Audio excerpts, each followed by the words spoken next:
Hello and welcome to the Gooner Talk. Back again with you guys for another episode of what is the Arsenal Transfer Show. Joining you every morning at 8 a.m. UK time. Hope you're doing good. Hope you're doing well. Thank you as always for making this a part of your morning routines. It is very much appreciated. I hope you've had a good weekend. I hope that you enjoyed yesterday. Slightly shorter show, of course. Apologies when I have to do these kind of in condensed formats. We'll be going on a little bit longer than usual. This morning, certainly because I was in the office yesterday, I'm not today. So it means that we can have a more in-depth chat and I can go through a lot more of your questions in more detail. But good morning to those joining us live. Make sure to drop a like, subscribe, all that lovely stuff. Kaiser, good morning to you. To Blackshine, to Darren, to Dave, to Amira, to Cody, to Henko. Good morning to PJ. Nemeka, good morning to Martin, Stevie, Lars, Gunnar, Jake, Matt G, Red Star, Louis, Wendy, Karade, Errol, Mr. E, Josh, Justin, good morning to you, to Morgie, to Olu, to Kevin, and to Granddaddy Gunnar, Paul, Stuart, Stephen, and plenty more of you guys as well. Thank you, everyone. And Mr. E, for continuing your membership with the channel. It means a lot. Thank you for supporting us. It is very much appreciated. And thank you for continuing with the TGT family. We, of course, have now got less than a week until the first Premier League game of the season. Arsenal taking on Nottingham Forest on Saturday. We've still got to get through a few more days, though, before we can turn our attentions to that. And with the transfer window still open, of course, there's plenty more work to be done in the window. So without further ado, let's waste no time and talk through today's stories. We begin with Nicolas Pepe. Nicolas Pepe, according to reports in Turkey, has now indeed agreed a contract with Besiktas. And supposedly all that it is now is to wait for negotiations between Arsenal and his representatives to come to an agreement over the termination of his contract. That is where we're at right now. And despite reports previously suggesting that talks with Besiktas had broken down, this seems to have gone a whole 180 in the space of just a few more days. And now it seems that Pepe is ever closer to finally moving on from Arsenal. Does that mean that Arsenal may therefore then move for a forward? Because the focus has been trying to get players out, and the faster we get players out, the more business it seems that Arsenal might be able to do regarding incoming. So let's wait and see if it has any impact on that. And speaking of potential forwards leaving the club, it appears that Nantes, the French side, have succeeded in their hijack of a loan for Marquinhos. It had been previously understood that Olympiacos were the side that Marquinhos would be moving to on loan, but suggestions in France are that Nantes instead are the side that are looking to try and bring in Marquinhos. Now, there has been suggestions, although I haven't been able to get this kind of cross-referenced either, is the situation regarding a fee. There's been some rumours that it could be around 12 million euro option to then sell Marquinhos at the end of that loan, or maybe an obligation, depending on certain kind of appearance quotas and things like that, with then a buyback clause also inserted into it. Arsenal do like Marquinhos. They do rate the player. That's why they signed him not so long ago, just over a year ago, in fact. But he could yet leave for Nantes on a permanent deal at the end of the 23-24 season if they choose to activate a potential option. But we'll get that confirmed, and then we can discuss it as and when we get that information. Kieran Tierney is said to be wanted by Real Sociedad on loan. La Real, of course, have bought Arsenal left-backs in the past. They're the ones that took Nacho Monreal off our hands many years ago prior to his final years in his career. But Kieran Tierney is said to be a player that Real Sociedad want to take on loan. They see this is a potential option if Arsenal are unable to find a buyer for Tierney and want to see him continue to maintain his value at the club. Now, Kieran Tierney, as we know, has been an asset to Arsenal for quite some time, as we know, and he's a very well-liked player amongst the Arsenal squad. But his situation does make things difficult. The benefit that Arsenal have is that he has a contract that runs through until 2026. I think that what people are going to contradict themselves on the Kieran Tierney thing is that there are complaints that Arsenal don't give enough minutes to players and then sell them on the cheap. And then there are complaints that we shouldn't be allowing a player like Kieran Tierney to leave on loan. I see both sides of this, and you can't have your cake and eat it in this scenario. We can't complain that Tierney wouldn't be given enough minutes by Arteta, and then his value significantly drops, and then we can't get a good fee for him, and then be against the idea of, if we've got Timber and Zinchenko and Tomiyasu and Kivior, who can all play at left back, that leaving Tierney to kind of, not getting enough minutes, his value drops with just 2 years left on his contract. that then if they sent him on loan for a season, he'd maintain that minutes, he'd keep his value high, and Arsenal could then make a better decision on him in 2024. That would potentially be an option. It does seem that Arsenal would prefer to sell Tierney this summer if they can get a good enough fee, but so far there has not been significant interest at the level of figure that Arsenal would be looking to sell the player for. So that's the situation, it seems, with Kieran Tierney right now. Moving to Jorginho, and despite suggestions in Turkey suggesting that there are clubs that want to sign him and he'd be open to leaving, Sam Dean of The Telegraph reporting yesterday that the Italian international has absolutely no interest or intention of leaving Arsenal, and it is indeed his prerogative to try and stay and fight for his place. So seems Jorginho, despite some reports suggesting he could leave, he has no intention apparently of leaving at all. Some good news regarding Matt Turner now, with suggestions that the figure is not going to be £7 million, but instead is going to be £10 million. Nottingham Forest will buy Matt Turner, it seems, for £10 million. He completed a medical yesterday, is the understanding, at the City Ground, or well, at the training ground, and he'll play next season at the City Ground. Does this mean that he will start the first game of the season against Arsenal? We will have to wait and see, but that is Nottingham Forest next game. It could be that Matt Turner makes his Premier League debut against Arsenal, which would be very, very interesting indeed if that turns out to be the case. But £10 million for Matt Turner, I think, is a good price. I think it gets Arsenal the profit thereafter, or just after a single year. I've seen a lot of contradictory statements about Turner. People saying that he's not good enough to be an Arsenal goalkeeper, and then complaining that we can't get a good fee for him, despite the fact that he's not played too much for us. I would have loved to get more than £10 million, but I did say that I'd love to get to double figures, and we've managed to do that, it seems, for Matt Turner after just a single year and barely any minutes in an Arsenal shirt. So £10 million, absolutely a positive for Arsenal, Edu, and an improvement on the sales reputation of the club. And David Raya continue with negotiations for the club. Arsenal will look to try and get, of course, just under that £30 million valuation. Well, I mean, Brentford supposedly had a £40 million valuation on Raya, but it could be that Arsenal end up getting the player for less than £30 million, which would mean that Matt Turner would represent a greater than a third of that fee paid for already, with the investment of Forest in that. So negotiations for David Raya continue, and there is expected to be a breakthrough in this very, very soon, which is obviously a good thing.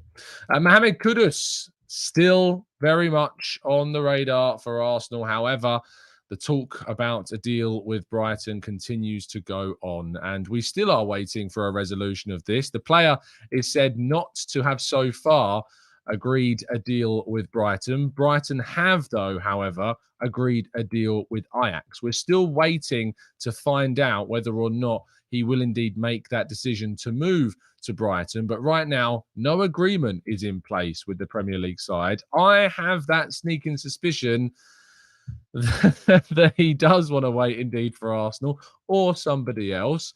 But I think what is important to remember right now is that Arsenal have not made, to our understanding, a bid for Mohammed Kudus. We have not made a bid so far. There's been suggestions that talks have gone on behind the scenes for quite some time. But so far, regarding Arsenal and Ajax, we've not seen a bid go in. Will we see that today? We'll keep you informed. And of course, we'll talk about this in greater depth tomorrow if there is any updates on the Kudus situation.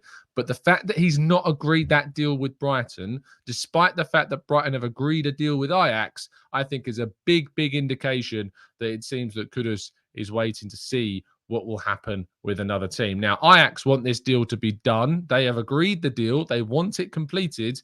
But the problem is that Sven Mislintat has already come out and said, if this deal does not get done quickly, we will start upping the price tag. And that makes things difficult for Brighton. It will make things harder for other clubs like Arsenal. So if Arsenal want the guy, they're going to have to jump on this pretty darn quickly. And lastly, our headline story, Monaco have had a bid for Balogun rejected. Now, we have not been made aware of how much that bid from the Liga side was. All that it was is that after Arsenal's game against Monaco on Wednesday, a verbal offer was made to sign Folarin Balogun, which was rejected. Inter Milan, of course, remain to be the key figure in these negotiations, and the main club that are interested in Balogun is very open to that move to Inter Milan. However, we're yet to see that official bid come in from Inter. Arsenal are, it seems, looking to try and get as much money as possible, upwards of £35 million. There had been suggestions that £50 million was the valuation. I've said on the channel for some time, I think that valuation is a little bit, up in the air, let's say. And I think certainly Arsenal will end up getting a figure that is in the £30 to £40 million bracket for Balogun. But let's wait and see on this. But so far, the only official bid that we've had come in seems to be from Monaco, and it has been rejected at this stage. But we don't know how much that bid was. Right. What I should tell you shouldn't do ever is reject the opportunity to sign up with NordVPN. It provides you with a fantastic VPN service, of course, with protection of malware, tracker blockers, ad blockers, all of the stuff that you need in 2023 to be out and about on the web with your devices, be that your laptop, your phone, your tablet. NordVPN keeps you in check, keeps you safe, keeps you secure, and you can bat away lowballing bids for your best abilities to keep your data safe. But certainly also it changes your geolocation on all of those tablets and those electronic devices that you use as well. So you can watch things that you wouldn't typically be able to watch in your country of origin as well. So what more can I say? Go to nordvpn.com/Gooner to get that significant discount off a 1 or 2 year plan. And make sure you stay safe and secure online. Right, let's go to part 2 and your questions right after this.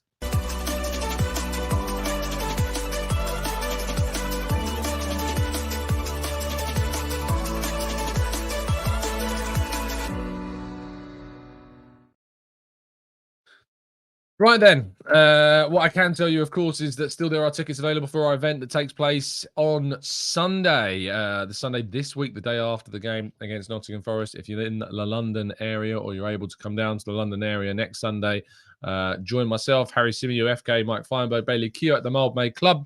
Very much looking forward to this event and to see so many of our listeners in the crowd and in the audience. It's going to be a great evening. And I look forward to seeing so many of you there. Tickets still available. Scan the code. Go to the link in the description to find your way to the ticket site. Right. Let's go. Greg says, Tom, surely if Kieran Tierney's loan is an option, it would need to be a Premier League loan to maintain his value. Greg, why? My question would be why? Why would he need to go to a Premier League team to maintain his value, considering that players bought that have performed really well in La Liga and places on the continent cost huge amounts of money? So why would he have to go to another Premier League team to maintain his value when clubs in the Premier League pay so much to teams on the continent for their players as well? I don't think he would have to go to a Premier League club at all. He just needs to go somewhere where he can play at a good level and play consistently and get regular minutes as well. Sam says 50 million minimum, even if that's 45 with add-ons. Sorry, Højlund went for 50, right, and got 9 goals. Balogun got how many? Again, I've talked about this at length, the difference between the Højlund deal and the Balogun deal. There is so many differences between the two, and there's a reason why Højlund went for what he went for. One of the big reasons is Man United overpaid, just like they did with Anthony. So it doesn't necessarily mean that you can then quantify getting more for Balogun. And if Arsenal don't get that amount of money, it means they've done badly in the market. Arsenal are dealing with the market they have for Balogun. And right now, the market that they have for Balogun is not good. If we end up selling Balogun in this window for around £35 million, which is what I've been saying for quite some time around this deal, it is going to be down to the fact that the market was simply not there. The alternative is keeping him for another season. He then has a year left on his contract, having barely played for Arsenal. His value is going to be even lower. You can't quantify a comparison with Højlund when there are so many factors which dictate that it just doesn't match up in that way. Louis says, not necessarily. It doesn't work like that in terms of finances, but it can be an aspect based on squad numbers. What was that in response to? I'm very curious. Kirill says, I don't think we will get Kudus. We don't need him either. Interesting. I think we do. I think we really, really do need a Mohammed Kudus to bring that competition to the right wing slot and at centre forward. And he can play attacking midfield as well. We absolutely need to bring in another versatile forward that can play on the right hand side, in my opinion. K. Dotway says, around this time of year, we tend to see initiation videos of new players signing in front of the first team. What would be your song of choice if you had to perform an initiation song? I have been asked this. I was asked this before when I was at a social event recently, and I chose Mountain at My Gates by Foles, mainly because Foles, outside of drum and bass, are like the only real band that aren't drum and bass that I listen to on a regular occasion. They're an English band, alternative rock type band, and yeah, Mounted at My Gates by Foles would be the song. So if you haven't heard it, go listen to it. It's a great track. Gooner Jake says, Tom, do you think that it's risky allowing Turner to leave without having agreed a fee with Brentford? Not necessarily. I think it'll be fine. Sure, there might be some associated risk, but I think it's going to be fine. I don't think the club would have sanctioned that deal if they weren't very confident of getting the David Raya deal done. Amira says, other than based on the opposition we're facing, how much do you think the lineup will depend on partnerships? Trossard starts at left wing over Martinelli. So might Kieran Tierney due to their playing styles. It's a really good question, actually, asking about kind of partnerships and how that dictates the team being picked. And if one player starts, does that mean you have to start another player because they suit that player better? So if you swap out Saka, do you bring in Timber at right back or somebody else? Because Saka's a great relationship with White. And if Saka's not there, is White as good? I still think he would be. I don't think it's like one without the other. I think there's scope to use players together. Like, I think Trossard and Martinelli actually have some really, really good partnerships. When Trossard is at centre forward, Martinelli plays really, really well, as shown by the games against Leicester and Fulham, etc. So I do think there is scope still for that to happen. And I want to see that happen. I want to see Trossard given time at centre forward as well. But let's not make any mistakes about the fact that some partnerships do exist. I don't think they dictate, though, whether or not players start yet, at this stage at least. Clock Orange says, Tom, do you expect fringe players like Holding, Tavares, Sambi to all leave in the last weeks of the window? Yes. And it's something that I have said since the start of the window. Players like Rob Holding, like Nicolas Pepe, like Cedric, like Tavares, like Lokonga, are the types of players that clubs will move for once they have unfortunately missed out on primary targets and they are moving down their list, because they're not going to be only clubs in for a certain target. Clubs compete for certain targets. And so if you miss out on a player, you have to go down your list of alternatives. And Arsenal have a number of players that are amongst lists of alternatives with clubs. And so, yes, as I've said for quite some time, I do expect these players to move on toward the end of the window, which we are now in because we're in August. So it is now the end part of the window. Dave says, Tom, have you watched 442's assessment of how Rice dominated City's midfield? No, but I will make a note of that, Dave, and I will intend to watch that as soon as feasibly possible.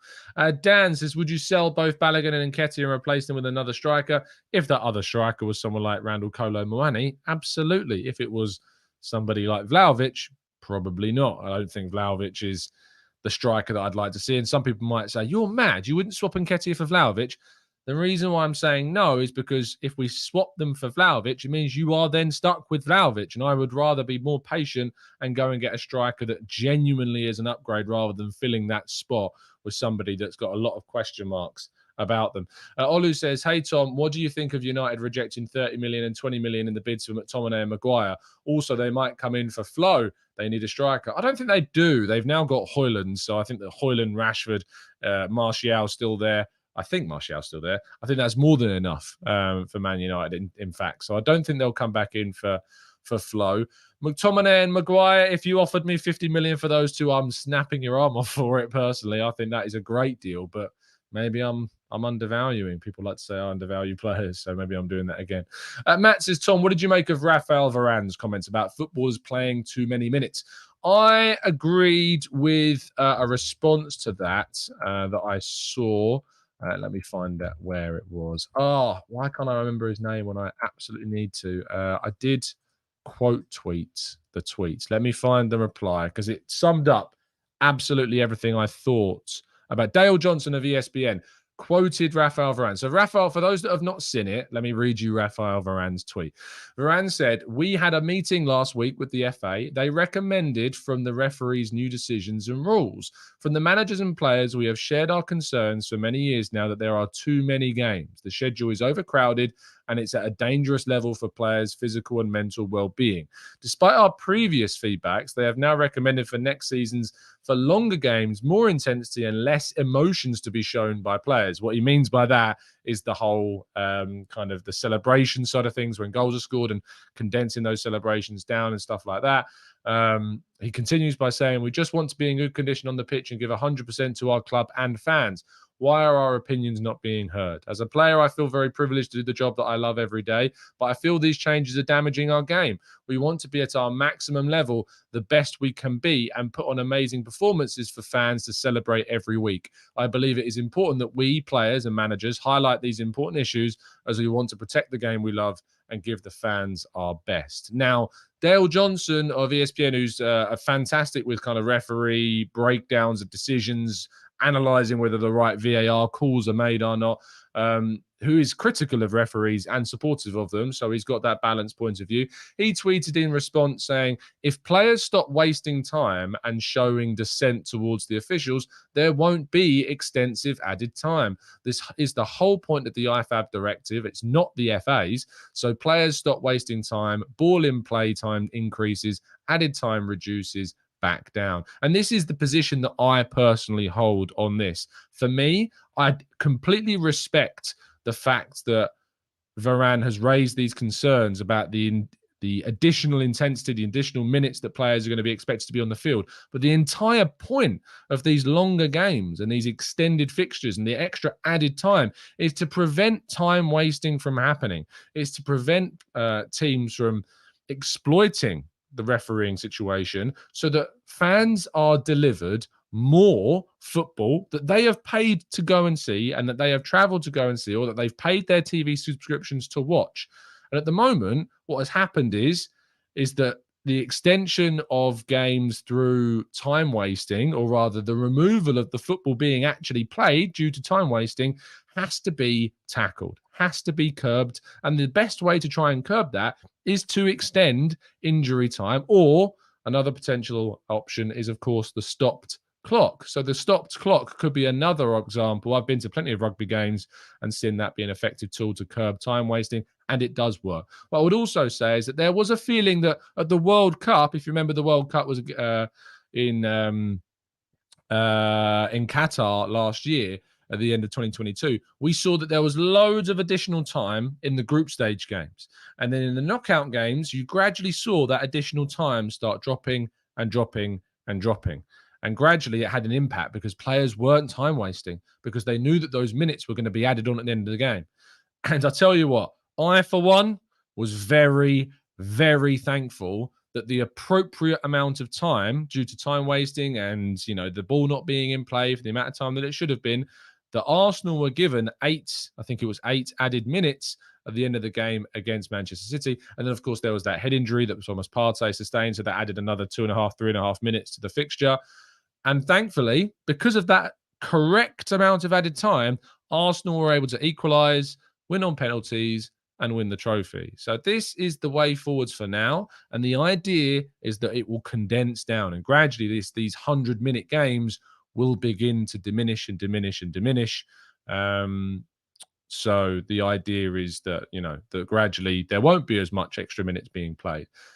I agree with Dale. And I say to people like Varane and others that, you know, that agree with this point of view, as long as the players stop time wasting, and if the players stop doing this, then yeah. I also had a conversation with Leif, you probably saw on social media as well. I disagree with the point of view about kind of the fans, or not caring about the fans' view of things, because obviously if games are extended, that makes it more likely that fans might miss transport. For me, it's not a case of one or the other.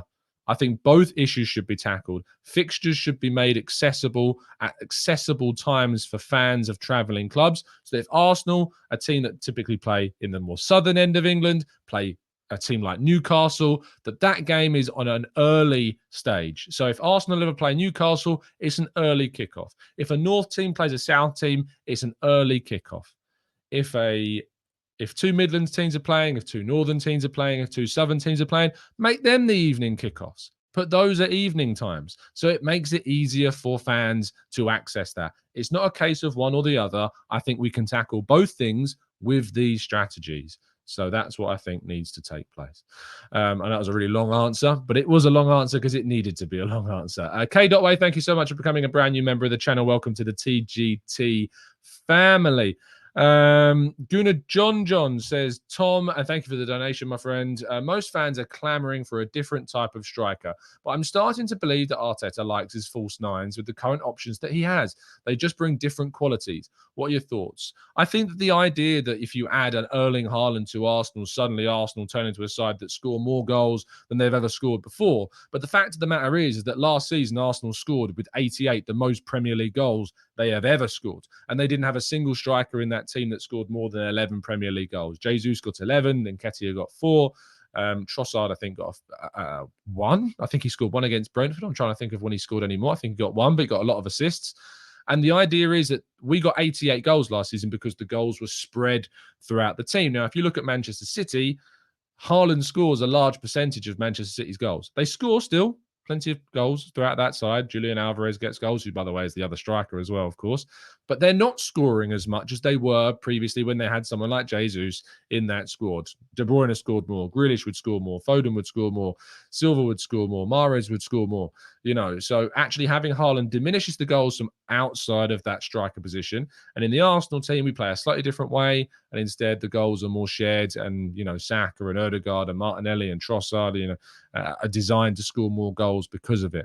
The striker may not score as many as an Erling Haaland, but overall the goals are still there. So I think that Arteta's false nine system works. I think that it's the way forwards. And I don't think we necessarily need an out-and-out traditional number 9 that will get you 30 goals, because I think that will have a detrimental impact potentially on goals from outside, or not a detrimental impact in terms of Arsenal's efficiency to score goals, but in terms of the number of goals that we score. But I don't think it would be such a dramatic increase in the number of goals that we score that needs for people to clamour desperately for us to go and get another striker. Answer says, Tom, don't you think the selling of Balogun for 35 million should include a buyback and sell-on clause? The likelihood is that it will include a sell-on clause. I'm almost certain it will. Buyback would reduce the fee, I think, even further. You'd be looking at under £30 million if there was a buyback clause inserted into that deal. So it depends what you want. If you want a buyback clause, you're going to have to accept that you're going to have to get less money. And it's a big risk to accept less money because Balogun has only really had one good season. And so there is a risk that what we saw last season is not going to be sustainable at a bigger side in a bigger league. We don't know that. It's a big unknown. And that's why clubs maybe aren't willing to invest huge amounts. It's one of the big reasons why I think Jonathan David, a player that has scored pretty consistently in Liga, is not being clamoured for by clubs, is not seeing teams like PSG spending big money or Man United spending big money, even though he's scoring at a good rate in Liga. Instead, they've gone for Ramos or they've gone for Højlund. It's not a slight on Liga. It's the reality that unless the player is identified by the biggest and best clubs, and in the case of Victor Osimhen, who was also at Lille, of course, Napoli felt that that profile of player would have worked and that it suited them, and so they signed him for huge money, and that's proven to be right. And so is Balogun going to be an Osimhen, or is he going to be somebody that doesn't necessarily find their way abroad? I remember Kevin Gamero, for instance, moving to Spain and not necessarily being the player they thought he was when he was in France. Ben Yedder, another player as well, we saw move abroad, didn't necessarily reach the higher heights, went back to France, has become one of the best strikers in Liga. Once again, it's very difficult to know how that would work. And that's potentially why clubs aren't willing to risk 50-odd million quid on Balogun at this stage of his career. Anna says, I'm about the time wasting. James McNicholas said his friend once told him it's a leverage weak teams can have against stronger ones, making games more equal and exciting. I think it's a valid point. I guess I'd have to back. I assume it was said on the Arsecast, which I haven't been able to catch up with yet, sadly, because I've been mega busy. But I'd have to hear the words of James to get the context. I'm sure he made a very good point. He does usually. Cody says, is there also a referee dissent rule being brought in this season? If so, Nantes will finally get a red card for his terrible behaviour towards the referees. I think there is obviously a greater scrutiny on dissent. We saw Partey and Alvarez both booked for dissent and kick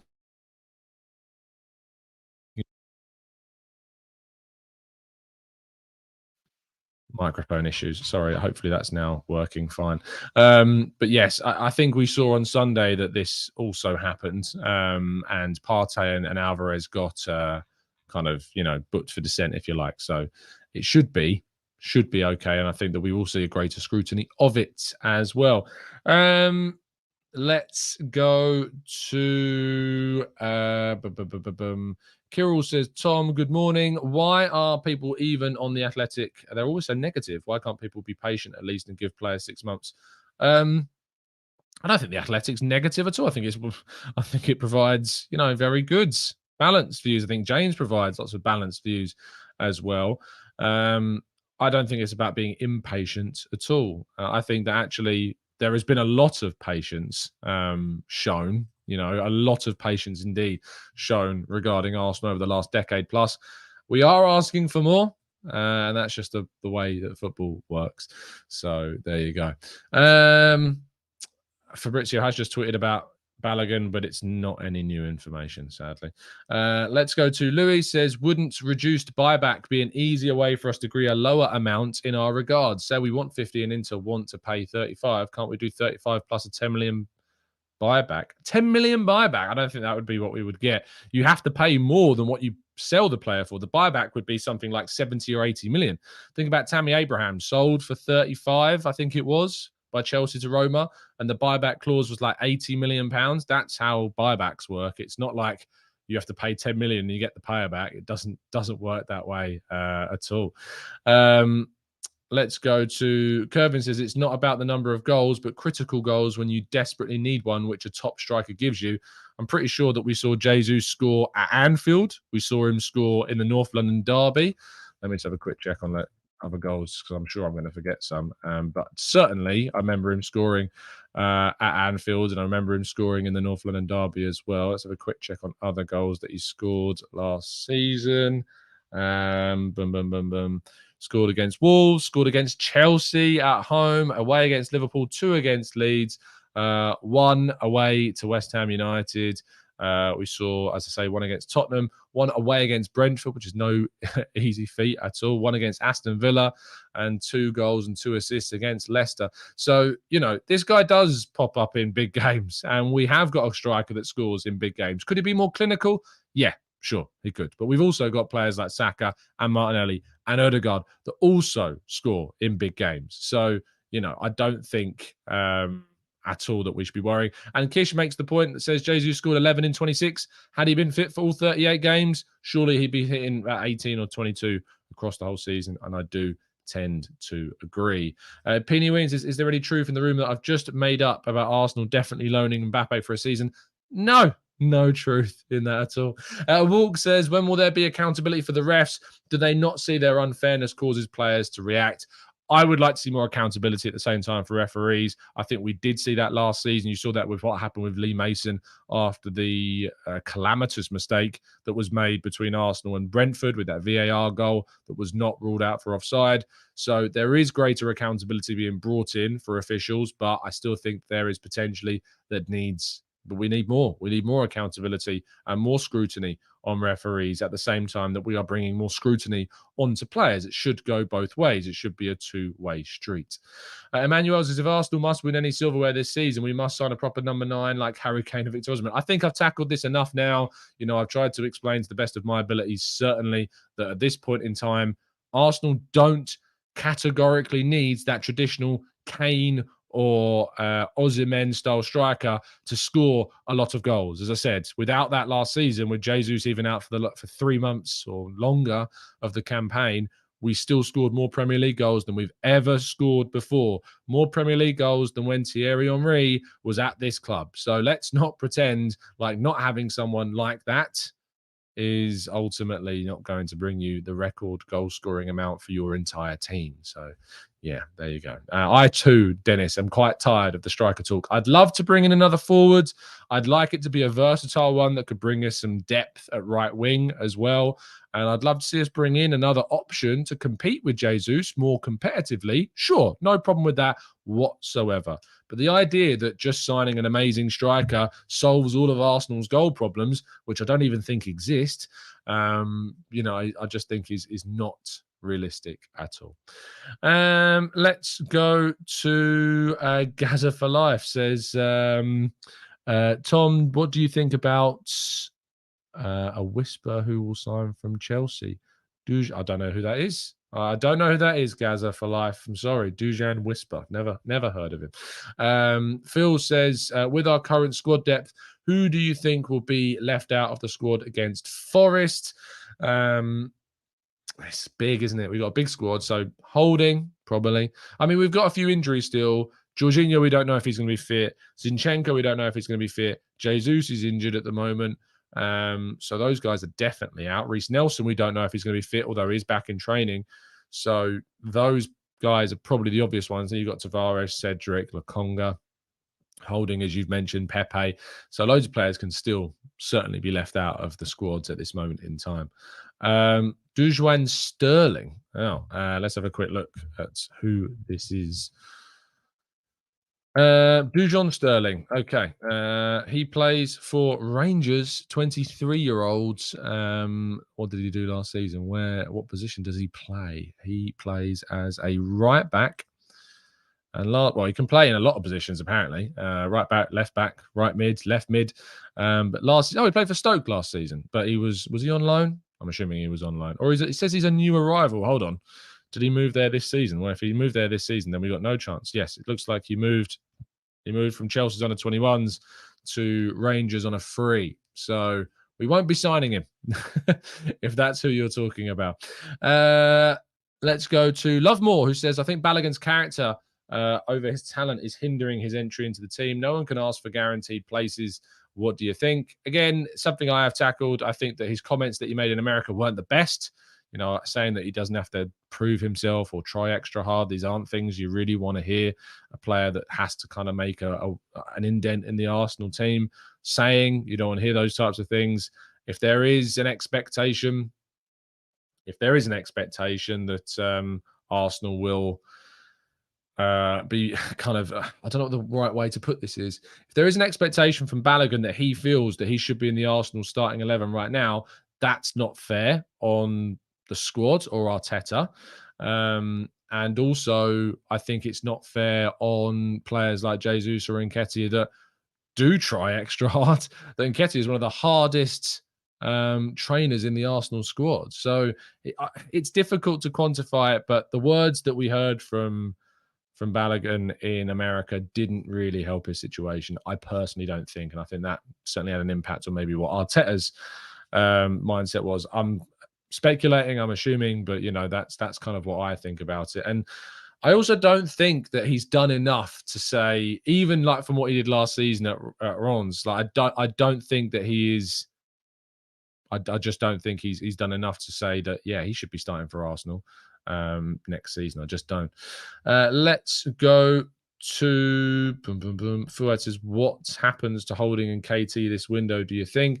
I think Holding will eventually go, but there's always a chance that he might not. And Kieran Tierney, still, there's not loads of interest, but it seems that Real Sociedad loan thing is very much true, and we'll see if that turns into something real. I do see the benefit in a loan for Tierney. I know a lot of people won't see it immediately, but I think there is. I don't think you can moan about Arteta's handling of players and not giving them enough minutes, and then moan that a player isn't then sent out on loan when there are 4 other left backs that we currently have at the club as well. Let's go to, what is this conversation? This conversation is going on in the chat. Let's have a look and see what's being talked about. But I can't see the reply, sadly. I'm going to have to move on because I can't see what it is. I can jump in on this one. Esmond says, one thing is enough for me. Havertz has been good since he joined us. He has a great partnership with Ødegaard. That will get better and better. Havertz can even relieve Ødegaard if needed. He could come into that number 10 position. Of course, I did find it really strange, the assessment some had of Havertz's Community Shield performance, because it was a good performance. I think they saw him, the 2 chances that he had. The first one, really difficult one. The ball was played in behind him, and he still managed to swivel and get the shot away. Really unlucky. The second one as well, Ruben Diaz does get a foot to it, and it's on his weaker foot. And I think because he didn't score either of those 2 chances, immediately it was kind of like, it's crazy, and all I can do is focus on those 2 missed chances, and now he must have had a bad performance. But actually, he had a very good performance. What I would also say is something I didn't really notice on the day, and that I've been able to watch back, is that Eddie Nketiah, when he came on, was really good.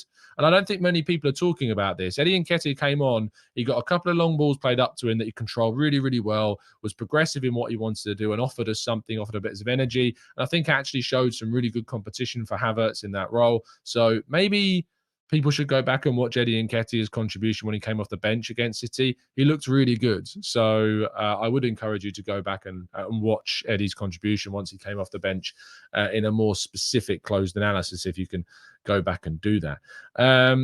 Masabulele says, good morning, Tom. Assuming that we get Raya, what would be the only missing piece in Arsenal's puzzle? For me, it's a versatile forward. Again, that I've said before, I think you can play in right wing, could play centre forward potentially. I think that versatile forward is something that we could still look to bring in.